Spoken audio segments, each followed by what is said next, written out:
ओम शांति। मीठे बच्चों, सर्वोत्तम युग यह संगम युग है।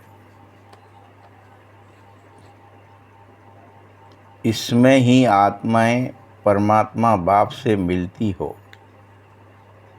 सर्वोत्तम क्यों है ये? इसमें जो घटना घटित होती है वो पूरे कल्प में किसी युग में नहीं होती। यही सच्चा सच्चा कुंभ है।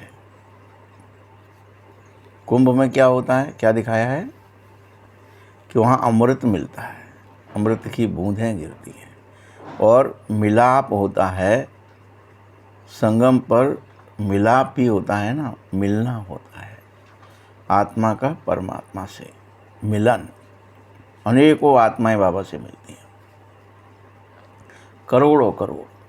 इसीलिए उसे सच्चा सच्चा कुंभ कहा जाता। प्रश्न है,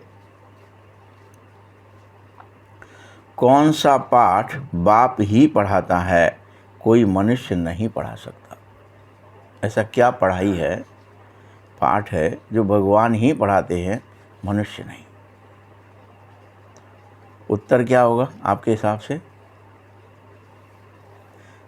कि देही अभिमानी होने का जो पाठ है, आत्माभिमान।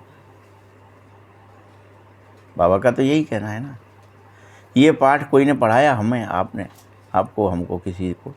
सबने कहा कि तुम तो देह ही हो, तुम तो ये बन जाओ, और देह के पद देते रहे। परंतु भगवान ने ही आकर के हमें एक नया चीज़ दिया कि सब देही अभिमानी बनो। इसका पाठ पढ़ाता है रोज, इसे पढ़ो। यह पाठ देहधारी नहीं पढ़ा सकते, कोई देहधारी, देवता हो चाहे दानव हो चाहे मानव हो चाहे कोई हो, किन्नर हो, कोई नहीं पढ़ा सकता।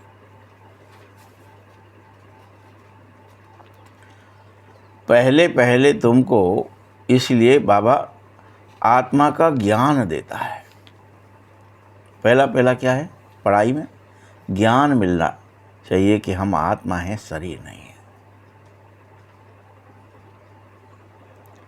तुम जानते हो हम आत्माएं परम धाम से एक्टर बन करके पाठ बजाने आए हैं। हम एक्टर हैं यहाँ पे, ये भी जानते हो। और पाठ बजाते बजाते अब ये नाटक पूरा हुआ है। हमने बहुत सारे पाठ बजा लिए, हर तरह की एक्टिंग कर ली, सुख की और दुख की। एक्टिंग कितने तरह की होती है? दो ही तरह की होती है।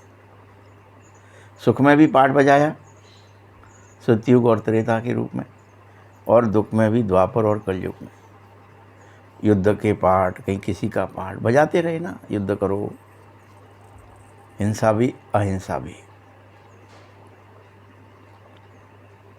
ये ड्रामा बना बनाया है, इसे कोई ने नहीं बनाया, बाबा ने भी नहीं बनाया, बना बनाया है।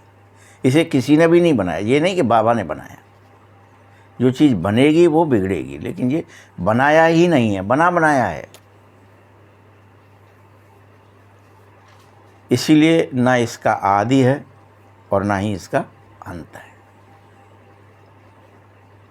आप बता दीजिए ना, जैसे घड़ी के अंदर में चक्र घूम रहा है, अब उस चक्र को किसने बनाया? वो तो बना बनाया है, गोल।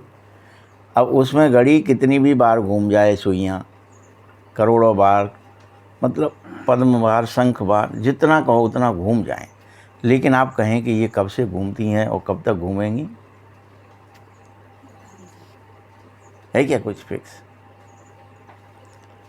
वो तो उसका पार्ट है ना, बना बनाया है। ना इसका आदि है कि कब से शुरू किया और कब तक चलेगा, कि अब बस अब बंद हो जाएगा टाइम चलना। ऐसा होता है क्या? तो बाबा तो महाकाल है भाई, और ड्रामा भी उसी तरह से बनाया गया है, बना बनाया है वो ड्रामा। सतयुग आएगा, त्रेता आएगा, द्वापर आएगा, कलयुग आएगा, सब आते रहेंगे रोज़। हर साल दीपावली आती, होली आती, जो भी कुछ त्यौहार आप मनाते, आता है, चला जाता है। आदि अंत नहीं है। और खेलते भी वैसे ही हो। कोई भी खेल होता है ना, जब आप मान लीजिए ताश भी खेल रहे हो तो उसका क्या है, फिर फेंटते रहो, फिर खेलते रहो, फिर नया हो जाता है। उसमें कुछ बदलाव होता है कि 52 से 53 पत्ते आज तक कभी हुए क्या? 51 रहे क्या? हो ही रहेंगे। उतना ही खेल है। ये 84 का नाटक है, ऐसे ही चलता है। गीत है जाग सजनिया जाग। बच्चों ने गीत तो अनेक बार सुने होंगे कि साजन सजनी से कहता है।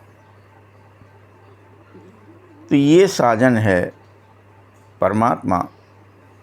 उसको साजन इसीलिए कहा जाता जब वो शरीर में आ जाता है, इसलिए। और समझाता है शरीर में आकर, जगो घर चलो,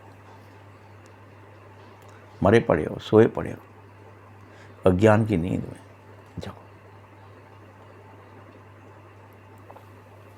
नहीं तो वह बाप है और तुम बच्चे हो, तुम सब भगतियाँ हो और भगवान को याद करो।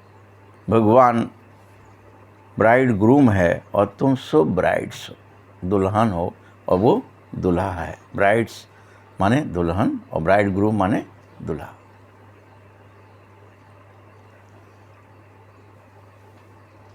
तुम सब ब्राइड ग्रूम को याद करते हो, उस दुल्हा को ही याद करते हो।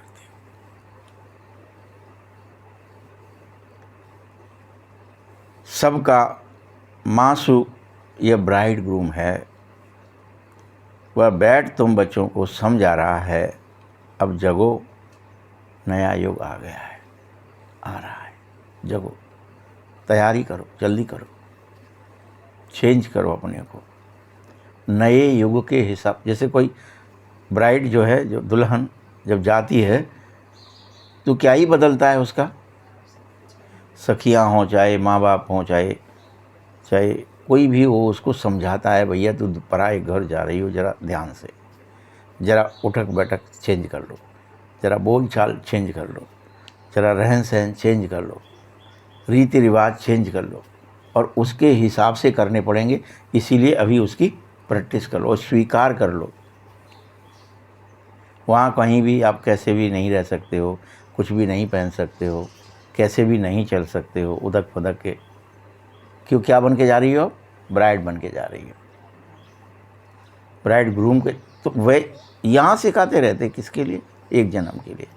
ये तो एक्टिंग है, लेकिन और वहाँ तो ब्राइड ग्रूम तुमसे कह रहा है, तुम जगो और स्वयं को क्या करो, पूरी तरह बदल दो, फिर से सतयुग लायक बना लो, सज लो, 16 श्रृंगार कर लो, 16 कला धारण कर लो, फिर से बोलना, सुनना, विचार करना, भावनाएं रखना, ये सब निष्कपट निश्चल निर्मल कर लो।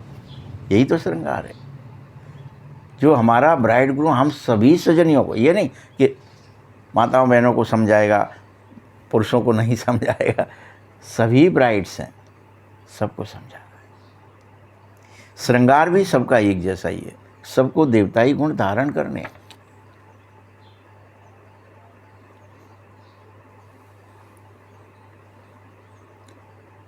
नई दुनिया सतयुग आ रहा है, जागो, पुरानी दुनिया कलयुग जा रहा है। अब बाप आया है तुमको पुनः स्वर्गवासी बनाने। कोई मनुष्य तो कह न सके कि हम तुमको स्वर्गवासी बनाएंगे। सन्यासी तो स्वर्ग और नरक को बिल्कुल ही नहीं जानते हैं।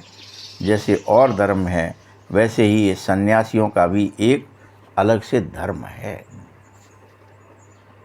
उनका अपने रीति हैं, रिवाज हैं, पहले पिंड करना है, जो भी है कुछ, वो उनका अपना धर्म है, उनकी अपनी धारणाएं हैं। उस हिसाब से वो अपनी धारणाओं के ऊपर चलते रहते हैं।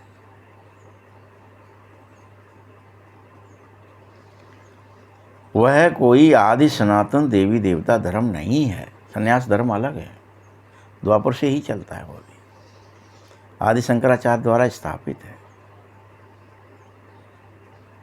वह देवी देवता नहीं बनाता तुम्हें, ये याद रख लेना।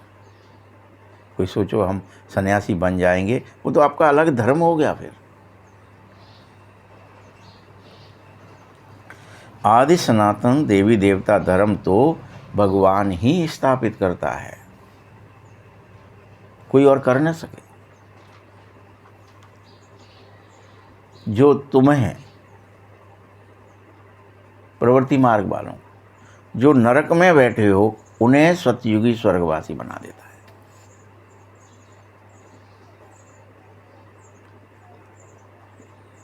ये देखो कितनी बड़ी कला है बाबा की।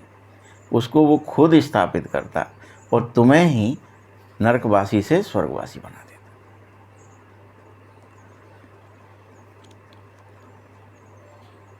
अभी तुम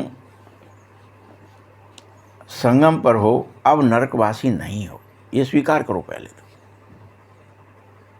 कि मैं कलयुग में नहीं हूँ, अब मैं नरक में नहीं हूँ। मेरा वास कोई नरकीय काम का नहीं है, क्रोध का, काम का, लोभ का, लालच का, झूठ छल का। ये नरकीय वास मेरा नहीं है। मैं निकल आया हूँ, उससे बाहर हूँ, मैं अलग हूँ, डिटैच हूँ कलयुग से, कलयुगी कर्मों से, कलयुगी खान पान, रहन सहन, विचार भावनाओं से। मेरे विचार और भावनाओं में संगम युग है।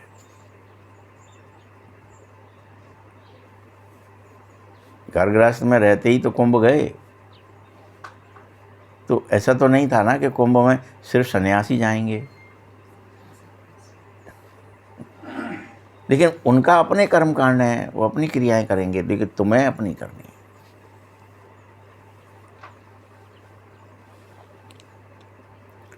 संगम होता ही बीच में है, जब एक तरफ नरक और एक तरफ स्वर्ग होता है। तुम नरकवास में थे तो कलयुग में थे, और तुम स्वर्गवास में जा रहे हो, बीच में खड़े हो, इसीलिए संगम पर हो। और ना यह नरक है ना यह स्वर्ग है। अभी ना स्वर्ग भी नहीं है, आप ये सोच बैठे कि यही स्वर्ग है। हाँ, ये नरक भी नहीं है, आप ये सोच बैठे कि ये अभी भी नरक चल रहा है मेरा। नहीं, अब तुम्हें नरक में नहीं रहना, तुम्हें नरक के कोई काम नहीं करने। ये पुरुषार्थ का समय है।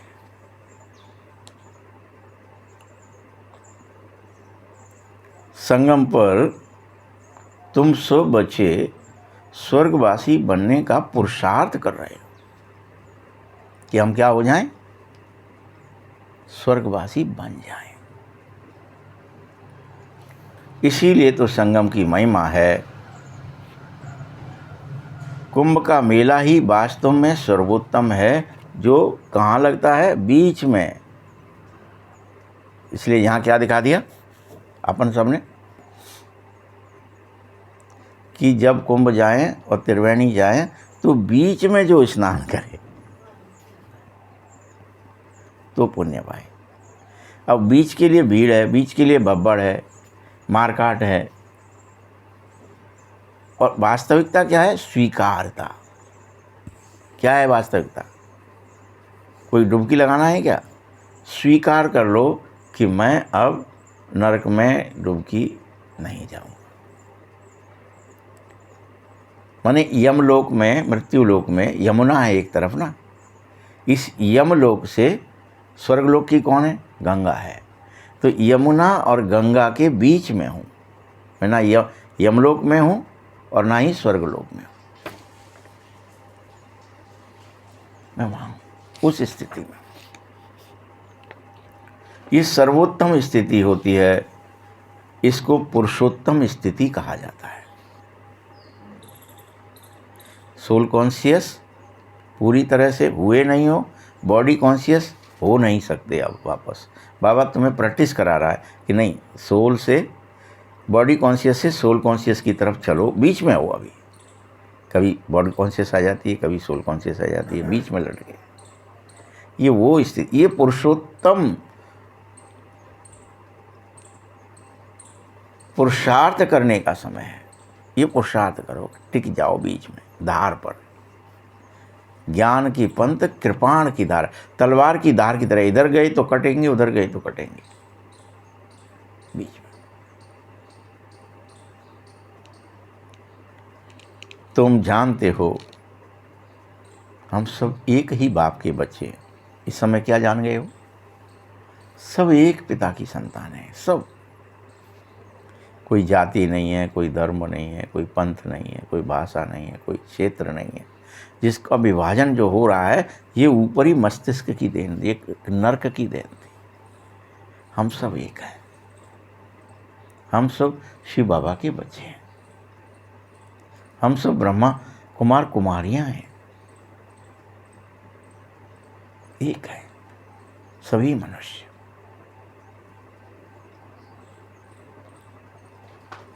इसीलिए इसको ब्रदरहुड कहते हैं, भाईचारा, ब्रदरहुड। सबके पास एक ही स्मृति होनी चाहिए। सभी आत्माएं आपस में भाई भाई हो, ये स्वीकार करो। संगम की ये विशेषता है। ऊंच नीच, छुआछूत, जात पात, धर्म अधर्म, कर्म विकर्म, सबसे ऊपर हो जाओ। पाप पुण्य से ऊपर, सुख दुख से ऊपर, अलग, न सुखी न दुखी, सुख दुख से न्यारे हैं। न्यारापन होना चाहिए। ये ज्ञान तुमको अभी मिला है, बाप समझाता है। तुम मुझ बाप की ही संतानें हो। तुम सन्मुख सुन रहे हो। वह तो सिर्फ कहने मात्र कहते हैं कि हम सभी आत्माएं एक पिता की संतानें हैं, लेकिन मेल फीमेल दोनों में ही आत्मा है ये भूल जाते हैं। वहाँ पर तुम नहीं भूल सकते कि सब, चाहे शरीर में मेल हो या फीमेल हो, ये तो बदलता रहता है शरीर। कभी मेल का ले लिया, कभी फीमेल का ले लिया, कोई भी ले सकता है। और सब आत्माएं लेते हैं। ये परमानेंट नहीं है कि मेल मेल ही रहेगा, फीमेल फीमेल, कभी भी बदल सकता है। जिस स्मृति में गए वो उसी में बन जाए। मरते मरते मेल की स्मृति है तो मेल आ जाएगी, फीमेल की है तो फीमेल आ जाएगी। अंतमति सुगति।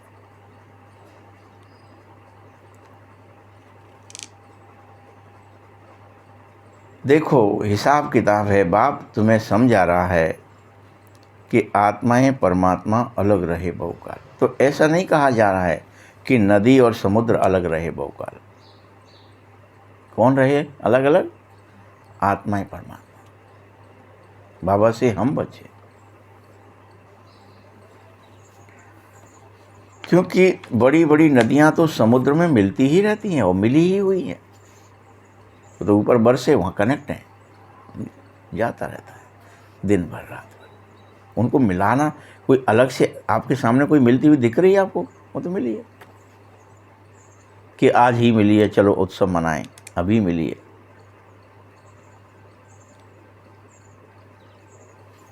देखो, उसका तो अलग सिस्टम ही है। सागर से पानी भाप बना, निकला, बादल बना और बरसा, फिर से पहाड़ों से नीचे आने लगा, फिर से समुद्र में गिर गया। ये तो प्रोसेस है।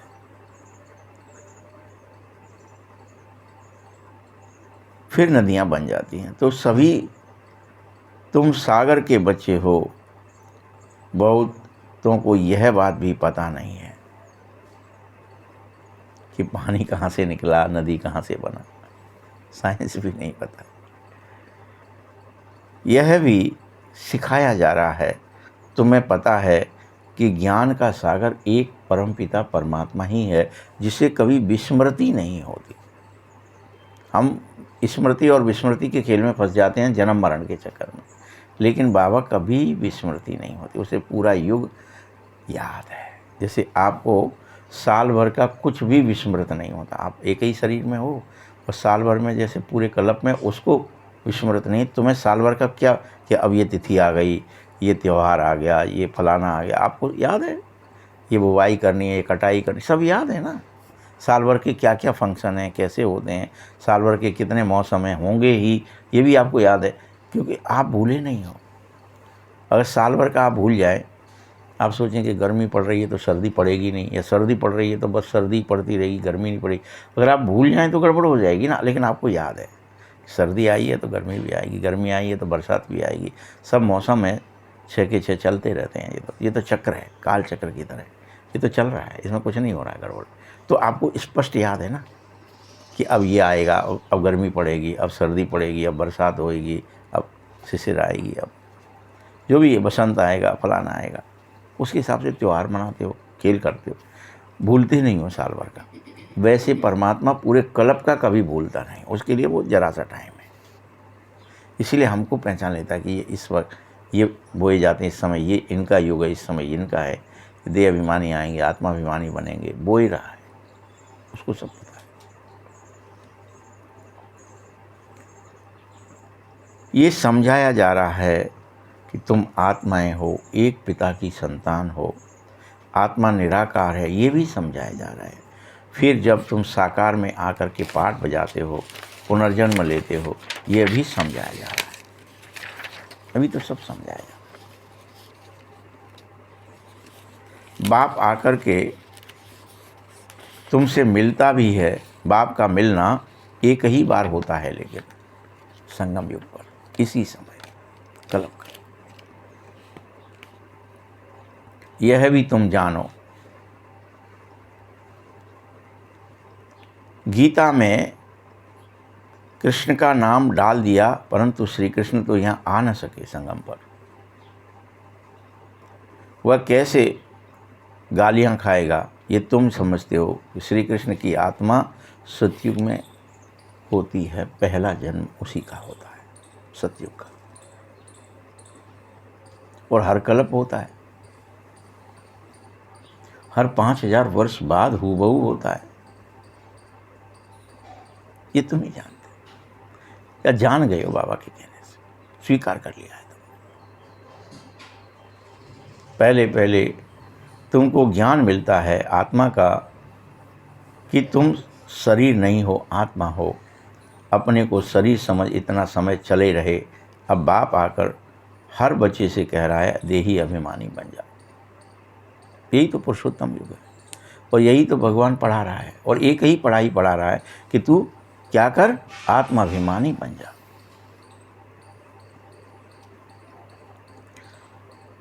कोई भी और मनुष्य, चाहे वो साधु संत हो, कभी तुमको देही अभिमानी नहीं बना सकता, न बनाता है। वो तो देह की क्रियाएं सिखाएगा। तुम बच्चे हो, बेहद के बाप से वर्षा लेने के लिए आए हो।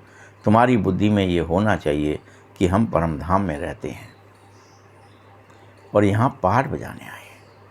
ये भूलना नहीं चाहिए कभी किसी को।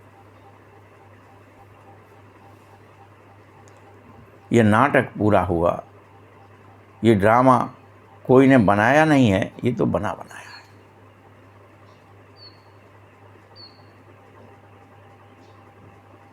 अगर तुमसे कोई पूछे भी, पूछेंगे ना लोग, अच्छा बताओ ये ड्रामा कब शुरू हुआ,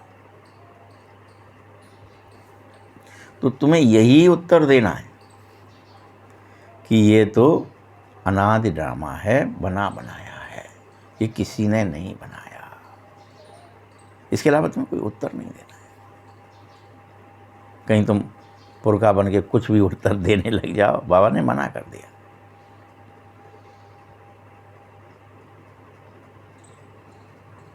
ये बना बनाया है।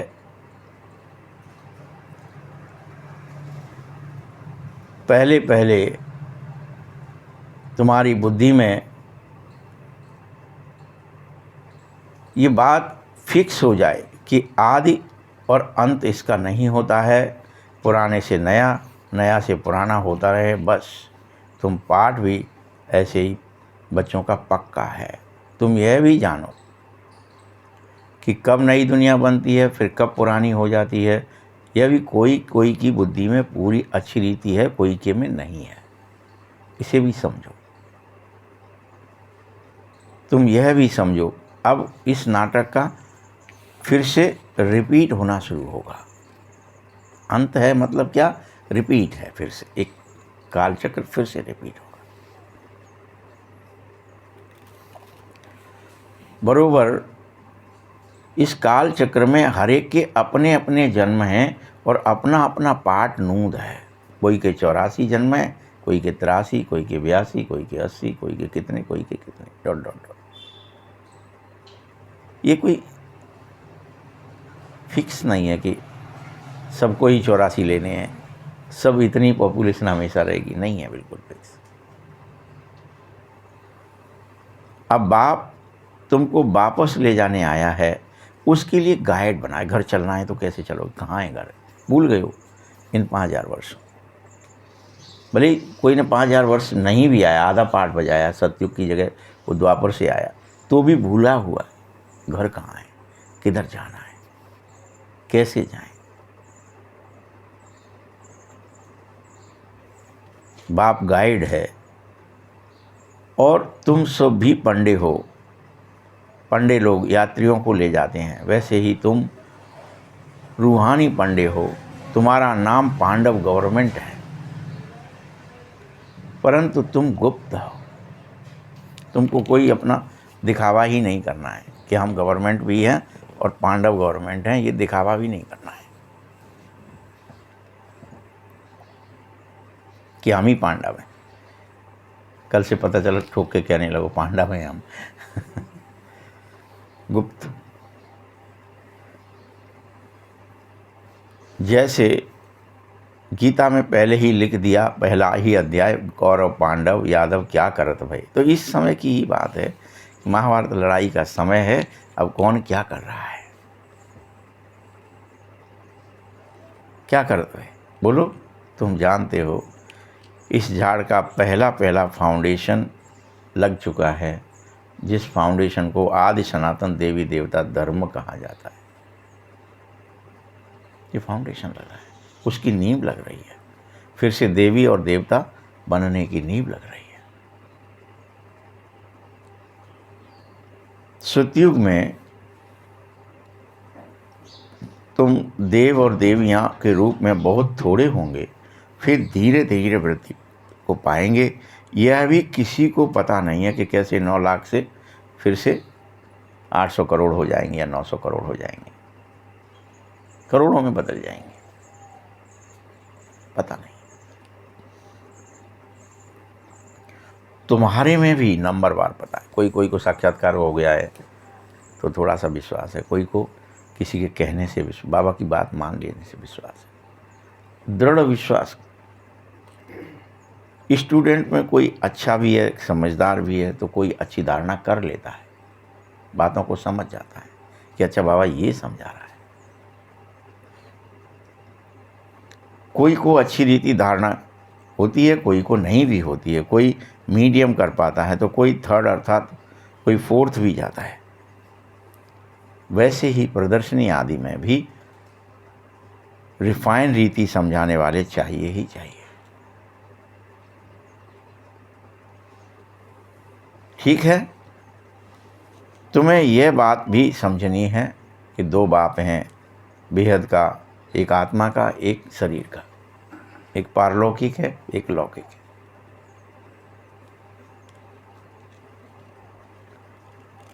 और बाप से वर्षा मिलता है, वैसे ही आत्मा को परमात्मा बाप से वर्षा मिलता है।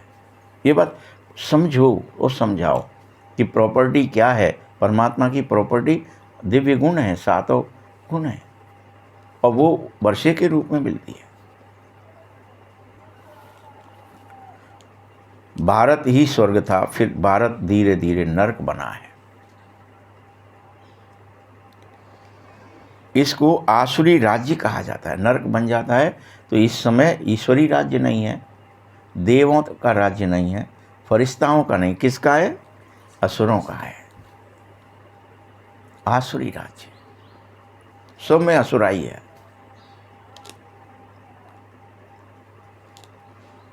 भक्ति भी पहले पहले द्वापर में अभिविचारी शुरू होती है, भक्ति भी आती है तो अभिविचारी आती है, और सब वहाँ पर शिव बाबा को ही याद करते हैं भक्ति में, उस अभिविचारी एक बस। ये बाद में जब शुरू भी हुआ तो निराकार और साकार बना, फलाना, ये सब कैसे हुआ, शैव और वैष्णव बना, सब लड़ाइयाँ हुई, सब कुछ हुआ। ये पहले निराकार को ही याद करते थे, शैव से शिव बन गए, विष्णु बन गए, शंकर ब्रह्मा बन गए, उससे वो गड़बड़ हो गया पूरा मामला और लड़ाइयाँ होने लगी। मस्कुलर पावर आ गई और वो फेमिनाइन पावर ख़त्म हो गई। प्रेम से रहना, प्रेम से व्यवहार करना, प्रेम से कर्म करना भूल गए। पावर से करेंगे, प्रेम से नहीं। राजापना आ गया, लड़ाइयाँ शुरू हो गई, विघटन शुरू हो गए, हो जाते। बाप कहता है अभी तुम बच्चे पुरुषोत्तम बनो। तो जो कनिष्ठ बनाने वाले बातें हैं उन्हें किसी हालत में अब तुम मत सुनो। तुम्हें जो बातें कनिष्ठ बनाती हैं, नीच बनाती हैं, दैत्य बनाती हैं, उन्हें मत सुनो। एक बाप से ही सुनो और अभिव्यचारी ज्ञान सुनो। कोई से जो सुनेंगे अगर और से, तो वह झूठ है। बाबा तुम्हें सच सुनाकर पुरुषोत्तम बनाना चाहता है। तुम्हें किसी भी हालत में ईवल बातें नहीं सुननी है। वो ईवल बातें सुनते सुनते ही तो तुम नीच बन गए हो, कनिष्ठ बन गए हो।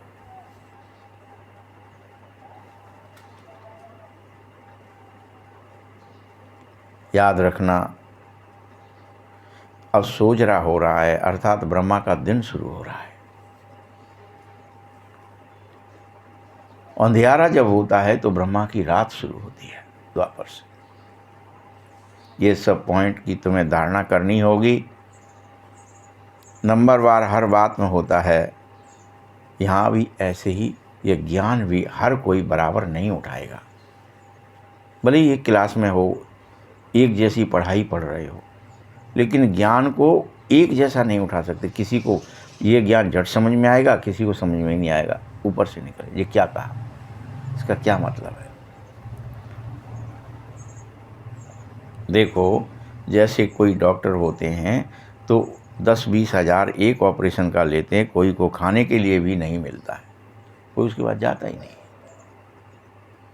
ऐसे ही बैरिस्टरों के यहाँ होता है, कोई को चाय पीने के लिए भी नहीं होता है, तो कोई के पास लाखों रुपए लेके खड़े कि तुम हमें इस केस से बरी करवा दो, हमें जो कहोगे 100 पैसे देंगे।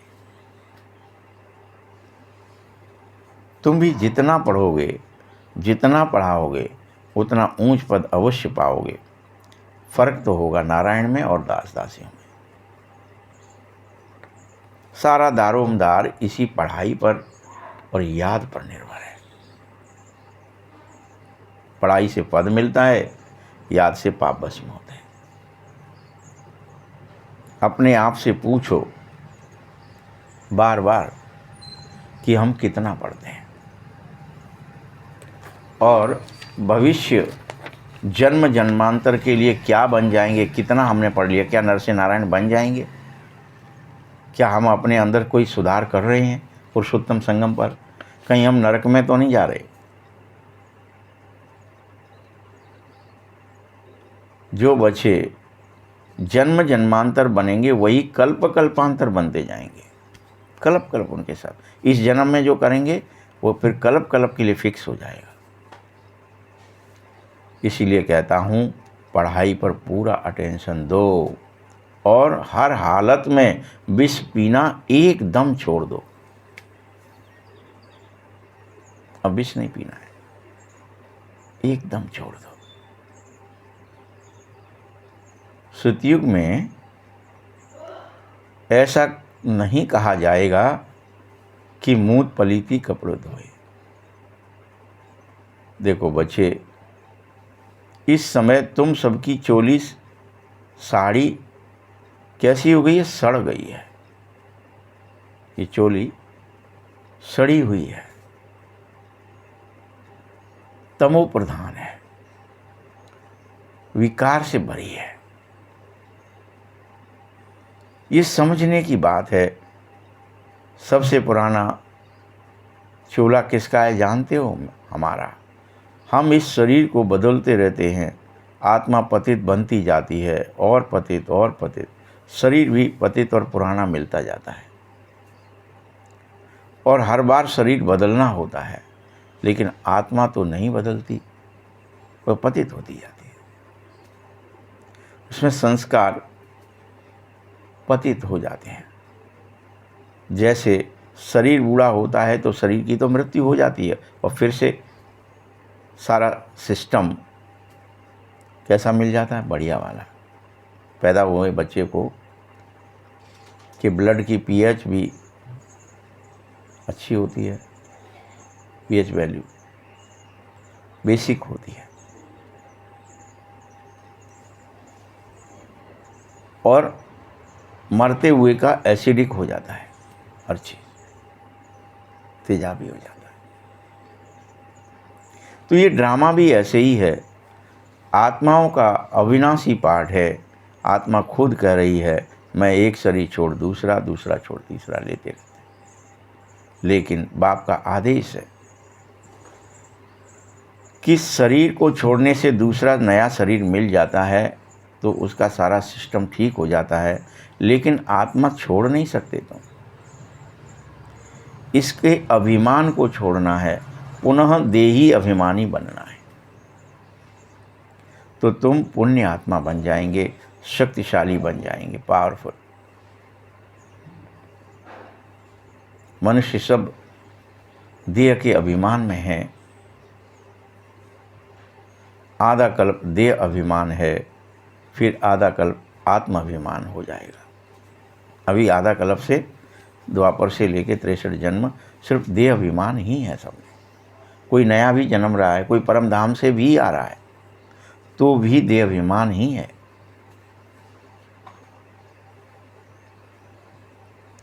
और आधा कल्प आत्माभिमान ही होगा। देही अभिमानी होने के कारण सतयुग में जितने भी देव और देवियां हैं वह सब मोहजीत होते हैं, निर्मोही, निर्भय, निर्विकार।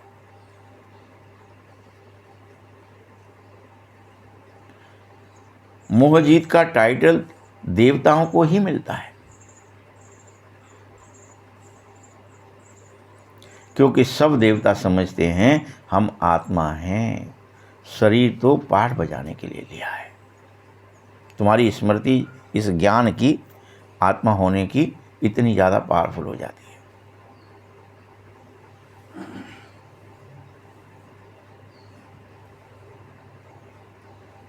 बाबा समझा रहा है सभी देवी देवता मोहजीत होते हैं और शरीर से भी कोई मोह नहीं होता, इसीलिए खुशी से एक शरीर छोड़ दूसरा ले लेते हैं। इसलिए उनको अमर कहा जाता है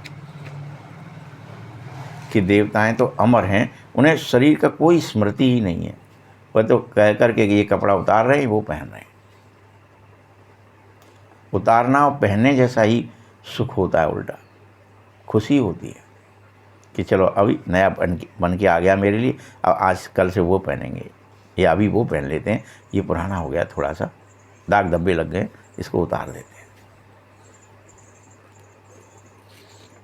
ये तुम बच्चों को सारा ज्ञान बाप द्वारा मिल रहा है। तुम ही हो जो चक्र लगाकर अब फिर से आए मिले हो मुझसे। अनेक ऐसे भी हैं जो और धर्मों में कन्वर्ट हो गए हैं, वह भी जरूर आकर मिलेंगे। अपना थोड़ा बहुत वर्षा ले लेंगे, धर्म ही बदल गया है, पता नहीं है ना कितना समय उस धर्म में रहे। कोई तो 2-3 जन्म भी रह सकते हैं। कोई हिंदू से मुसलमान बना दिया है तो फिर उस धर्म में आता है। यहाँ भी डिटेल की ये बातें हैं, ये बाद में बताएंगे। बाप कहता है इतनी बातें याद न कर सकोगे, अच्छा तो तुम बाप का बच्चा तो हो, ये तो समझो। मैं नहीं कह रहा कुछ और करो, मत फंसो झंझट में। क्या होगा, कैसे धर्म में आएंगे, कैसे मरेंगे, कैसे और धर्म में चले जाएंगे, तो फिर वापस इस डिटेल में ही मत फंसो। अच्छे अच्छे बच्चे हैं जो भूल गए हैं।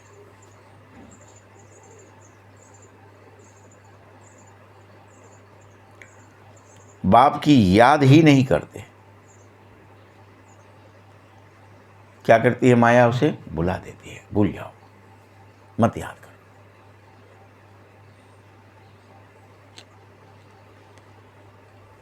तुम भी पहले पहले माया के ही मुरीद होते हो। बाप चाहता है तुम अब ईश्वर के मुरीद हो जाएं। भगवान क्या चाहता है? मेरी बात सुने, मेरी बात माने, मेरी बातों पर चलें, बस यही ड्रामे का पार्ट है। अपने को आत्मा समझो और मुझ बाप को याद करो। तुम आत्माएं जब पहले पहले शरीर में आए थे तो आत्मा और शरीर दोनों पवित्र थे। फिर तुम आत्मा पुनर्जन्म लेते लेते ही पतित बने हो, ये स्वीकारो। लेकिन अब फिर से मुझे याद करके पूरी तरह नष्टो मोहा बन जाओ सब चीज़ से, क्योंकि मोह सकल व्याधिन कर मूला।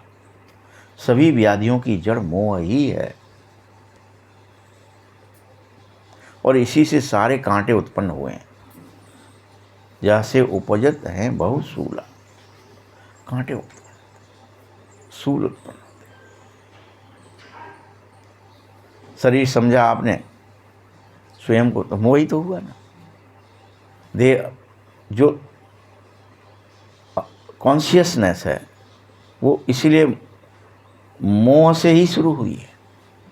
देह अभिमान और आत्माभिमान भी मोह के कारण ही आया है। देह अभिमान मोह की ही उपज है। बाबा इसलिए कह रहा है आत्मा से प्यार करो, आत्मा से मोह करो, पुनः आत्माभिमान में जाओ और पूरी तरह नष्ट मोहा बनो। शरीर से भी पूरी तरह मोह को नष्ट कर दो। मोह न रखो शरीर से। आज शरीर, तुम बच्चे अब शरीर के साथ इस पुरानी दुनिया से भी पूरी तरह बैरागी बन जाओ। बैराग्य आ जाना चाहिए, देह से भी और दुनिया से भी। इस दुनिया में सब एक दूसरे को इस समय दुख ही दे रहे हैं, इसीलिए तुम इससे बैराग। सब में कांटे उत्पन्न हो गए, सूल आ गए। किसी भी तरह से हर कोई दूसरे को दुख ही देना चाहता है। लूटना, कसोटना, किसी को वाणी से उल्टा सीधा बोल देना, कर्म उल्टे सीधे कर देना, छल कपट कर लेना, ये सब सूल है।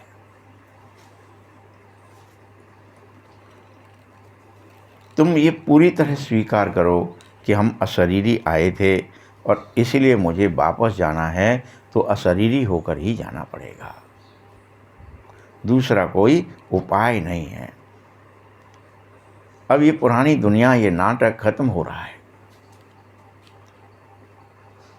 और ये खत्म होना ही है, क्योंकि तुम बच्चे जब तमो प्रधान से सतो प्रधान बन जाओगे तो नाटक खत्म हो जाएगा। सतो प्रधान बनाने के लिए बाप कहता है एक ही तरीका है। सातों चीज़ें तुम्हारे अंदर, मोह भी नष्ट हो जाएगा, क्रोध भी, काम भी, ये सब नष्ट हो जाए। इसके लिए माम एकम याद करो। मैं एक हूँ और बस मुझ एक को ही याद करो। मैं एक हूँ, मुझे एक को याद करो। यह बात कोई देहधारी कह न सके कि माम एकम याद करो। मीठे बच्चों, श्री कृष्ण सतयुग में होगा। बाप भी कहता है मुझे तुम पतित पावन भी कहते हो तो क्यों याद नहीं करते? कोई देहधारी पतित पावन नहीं है। भले ही वो पावन भी है तो वह पतित भी बन जाएगा, लेकिन पतित से पावन तुम्हें नहीं बना सकता भगवान के अलावा कोई। मैं ये युक्ति तुम्हें बता रहा हूँ, पावन बनने की युक्ति, कल्प कल्प की युक्ति बताता हूँ। अब पुरानी दुनिया होती है तो भगवान को आना ही पड़ेगा। मनुष्यों ने ड्रामा की आयु बहुत लंबी चौड़ी कर दी है। ड्रामा की आयु इसीलिए बिल्कुल भूल गए हैं। तुम बच्चे यह भी समझो कि ये पुरुषोत्तम संगम युग है। यहाँ तुम आए ही हो पुरुषोत्तम बनने के लिए। बस इसी बात को याद रखो 24 घंटे कि मुझे पुरुषोत्तम बनना है, मुझे आत्मा को पवित्र बनना है, मुझे बाबा को याद करना है जिससे मैं पवित्र बन जाऊँ, पुरुषोत्तम बन जाऊँ, नारायण बन जाऊँ। मनुष्य तो बिल्कुल ही घोर अंधकार में पड़े हैं। इस समय सभी मनुष्य तमो प्रधान, इसलिए देह दुनिया में फंसे रहते हैं दिन भर। ये फंसना नहीं है। तुमने ही सबसे ज़्यादा भक्ति करी है, तुम बच्चों ने 63 जन्म भक्ति की है तुमने।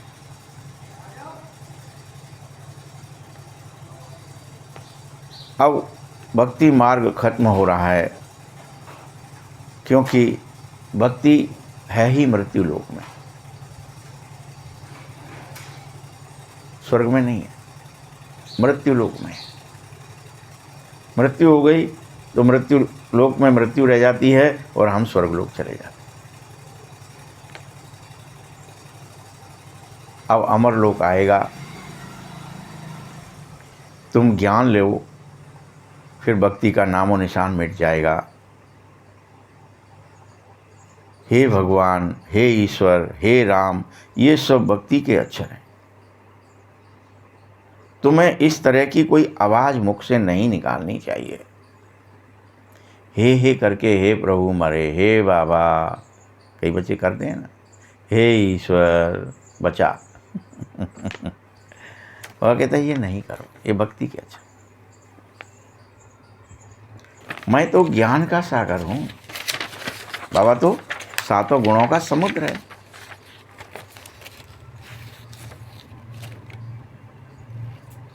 मैं कोई आवाज भी नहीं करता हूं कि मैं ज्ञानी हूं। बल मुझको तुम कहते हो सुख शांति का सागर, तो सुनाने के लिए भक्ति की तरह कहते हो। उनको सुनाने के लिए शरीर चाहिए बाबा को। भगवान की क्या भाषा है यह भी कोई नहीं जानते। ऐसे तो नहीं कि बाबा सब भाषाओं में बात करेगा, बोलेगा, नहीं। उसकी भाषा तो है ही हिंदी। बाबा एक ही भाषा में समझाता है, फिर सब अपनी अपनी भाषा में ट्रांसफ़र कर लेते हैं। उनको बाप का परिचय देना चाहिए। मैं तुम्हारे लिए आदि सनातन देवी देवता धर्म की स्थापना कर रहा हूं। त्रिमूर्ति पर भी समझाना चाहिए।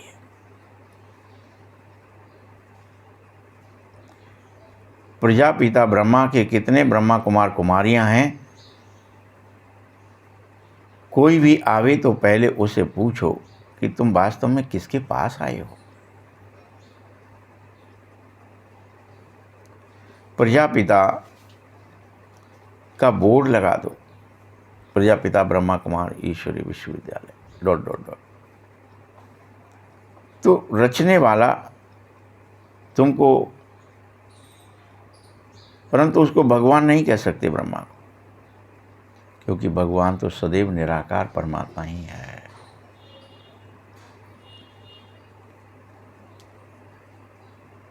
तुम अगर ब्रह्मा कुमार कुमारियां हो तो ब्रह्मा की संतानें हो।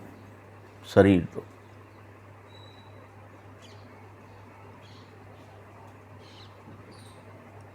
तुम यहाँ किस लिए आए हो? हमारे बाप से तुम्हारा क्या काम है? बाप से बच्चों का ही काम होगा ना। तो हम बाप को अच्छी रीति जानें और क्या करें? संतोष पाकर उसका नाम रोशन करें, जाने, फिर उसकी माने, फिर उसका नाम रोशन करें, उस पर चलें कि हम उसके बच्चे हैं। अच्छा, मीठे मीठे शकील दे बच्चों प्रति माता पिता बाप दादा का याद प्यार और गुड मॉर्निंग। रूहानी बाप की रूहानी बच्चों को नमस्ते। रूहानी बच्चों की भी बाप दादा को बहुत बहुत याद प्यार और नमस्ते। धारणा के लिए मुख्य सार है, पुरुषोत्तम बनने के लिए कनिष्ठ बनाने वाली जो ईवल बातें हैं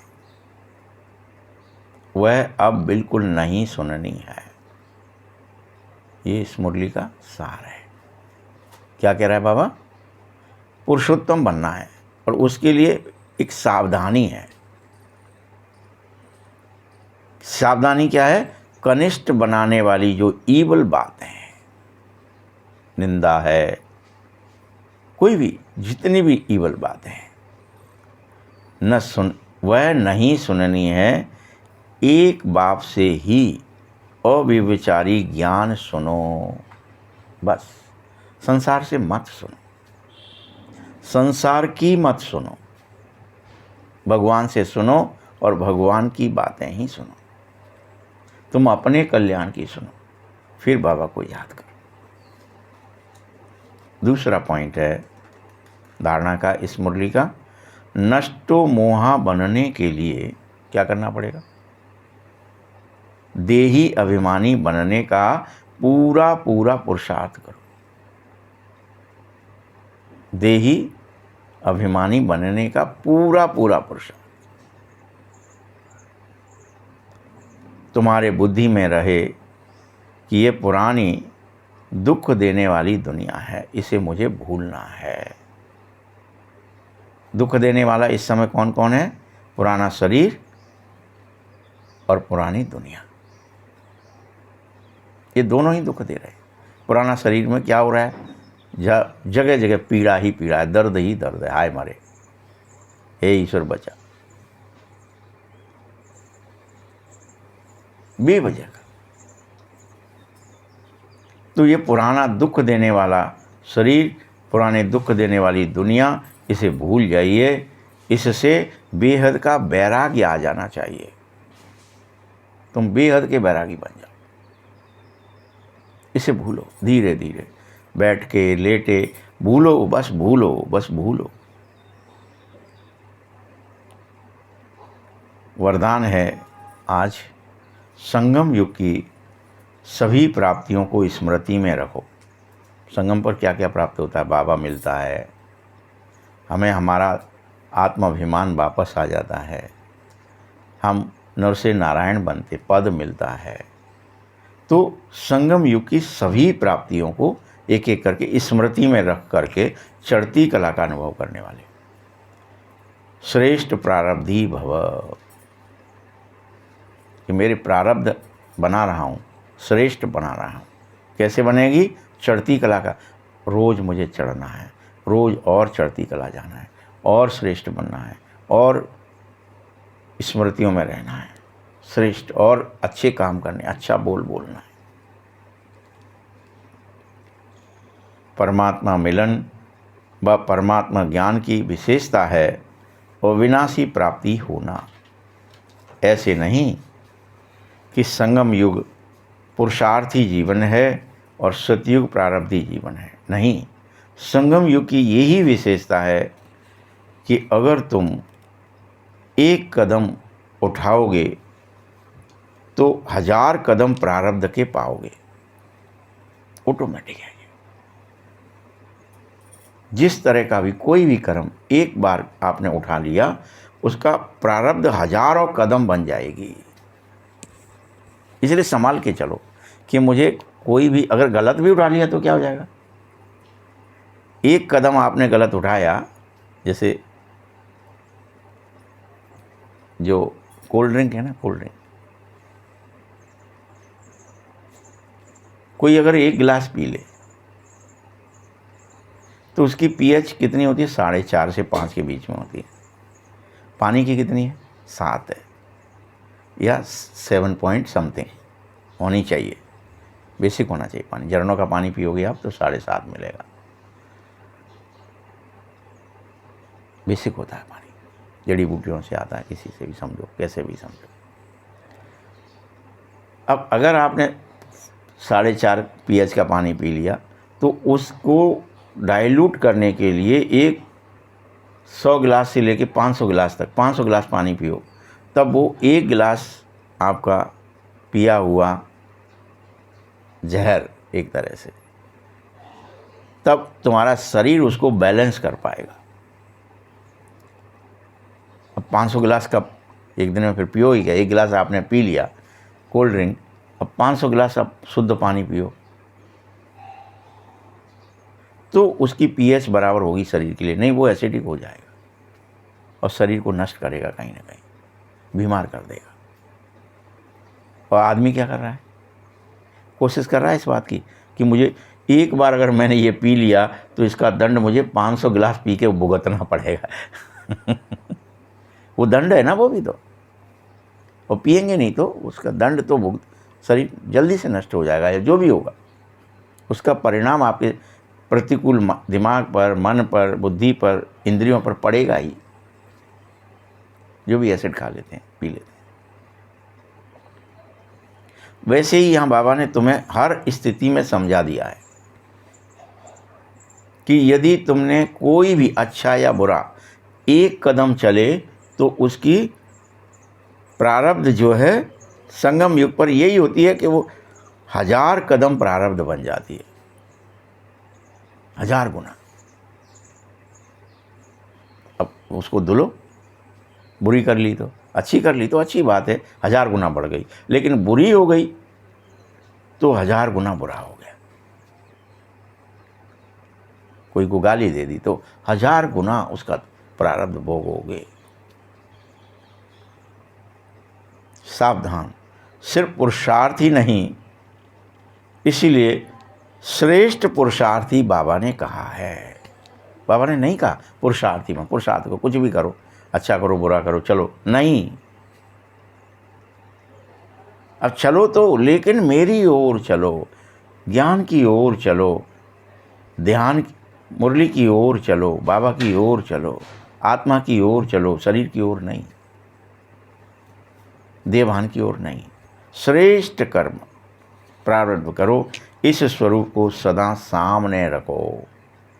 ये बात को सदा सामने रखो कि मैं जो कुछ करूँगा संगम पर उसका 1000 गुना मिलेगा, इसलिए मुझे सावधानी से करना है।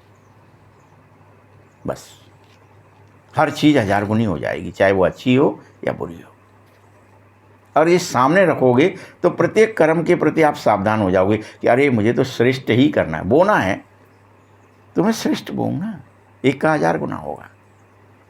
फसल बोते हो तो आपको पता है ना, एक का 10 गुना होता है, 20 गुना होता है, 100 गुना होता है। बोता है ना, एक बेल बाल आती है, एक बेल आती है, बेल बो दी आपने एक बीज, उसमें से अनेक कद्दू, अनेक लौकी, अनेक तोरी, अनेक भिंडी लग जाती है, अनेक गुना होता है। लेकिन ऐसे आपके कर्म भी होते हैं, आप बोओगे संगम पर, ये फसल की तरह ही है और ये हजारों गुना होते हैं जो बोना है। जो किसी के लिए भी कुछ बोओगे, अपने लिए, दूसरे के लिए, ईर्ष्या बोओगे, घृणा बोओगे, राग बोओगे, द्वेष बोओगे, जो बोओगे सो 1000 गुना हो जाएगा, काटना पड़ेगा आपको। इसीलिए इसे सदा सामने रखना, प्रारब्ध को देखकर सहज चढ़ती कला का अनुभव करना, और सदा एक बात ध्यान रखना, पाना था सो पा लिया। ये गीत गाना कि अब तो मुझे युक्ति मिल गई ना, तरीका पता चल गया ना, एक का 1000 गुना होना ही है, तो मैं तो क्यों ना बाबा को ही याद करूं, बाबा के गुण कर्म स्वभाव देखूं। कभी झुटके और गुटके खाने से बच जाओगे, फिर गुटके भी खाना बंद हो जाएंगे, झुटके भी खाना, क्योंकि आपने वह स्वरूप सामने रख लिया है कि एक का 1000 गुना होता है।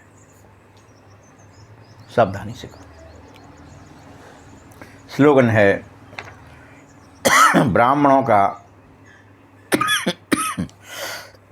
श्वास हिम्मत है, और हिम्मत कठिन से कठिन काम को भी आसान कर देती है। ओम शांति।